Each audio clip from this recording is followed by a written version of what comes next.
Farmer Becky with Stonepost Farms. I originally came from Radium Hot Springs, BC, and I met Farmer John at university down in Lethbridge.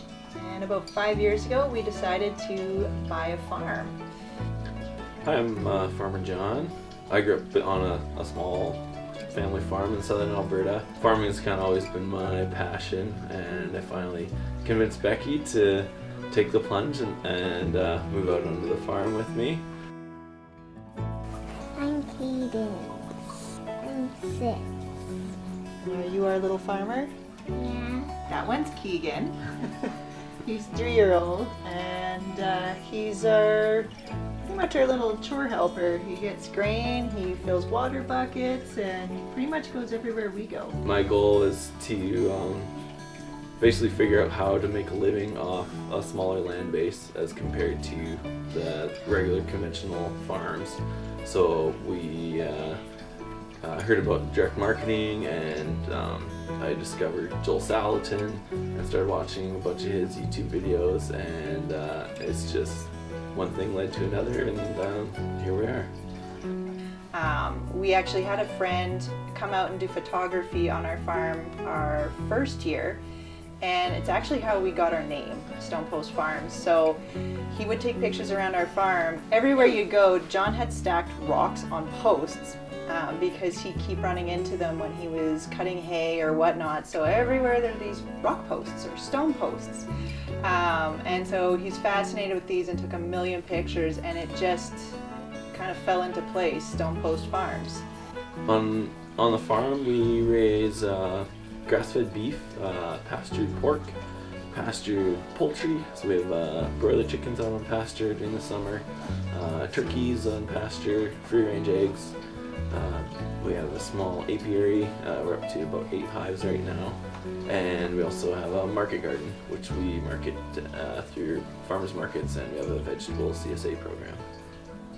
So one of the big challenges we've had has been processing, especially since COVID hit. A lot of the local abattoirs got booked solid for 6 months to a year in advance. But we wanted to kind of take back a little more of that control. So we've applied for our on-farm slaughter license. And we just got it in the mail. So regulations before on-farm slaughter, essentially beef, pork, chicken, turkey, lamb, all had to be taken to provincially inspected facilities. So that means you're hauling either the night before, and the animals spend the night in the pens there before the handlers take them through the system and are slaughtered.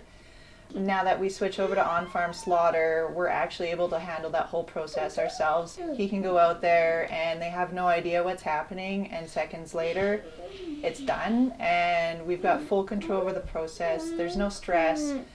Stress is also has been noted to alter the flavor of the meat, so it makes a big difference just in the quality of the meat as well as the welfare of the animal.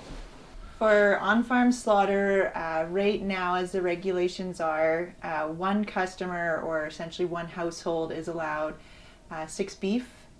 I think it's 12 pigs or somewhere around that, and 100 chickens, which is quite a lot. This is per year. One of our biggest challenges with that is most households do not buy a full cow. And you are not allowed to split it between households, which poses a bit of problems for most people to be able to access this program. But for pork, it's a really nice opportunity for people to get a full pork. It's manageable to go into your freezer. And so essentially what we do is we do the slaughter ourselves. Right now we have a chef that comes out who has his own mobile butchering facility, and he does all the cutting and packing for us. And then the customer comes and picks it up. We mark it uninspected, and it's as simple as that. One really positive aspect of that is just the enhanced well-being for the animals. They no longer have that stressful ride to the processor, and they're not going into a strange place that they're unfamiliar with before their last day.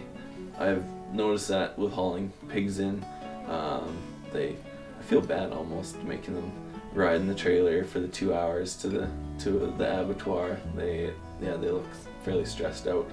It's so much nicer when I can just walk out into the field and they don't even know what's coming. Gabe Brown has a saying, his animals have one good life and one bad day. And ours don't even really have a bad day anymore with the on-farm slaughter.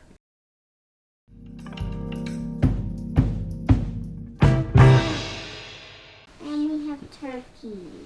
Are you the biggest turkey here? I'm not a turkey. I'm not a turkey. Are you sure? You're turkey. You're turkey. That's good. What do you want to be when you grow up?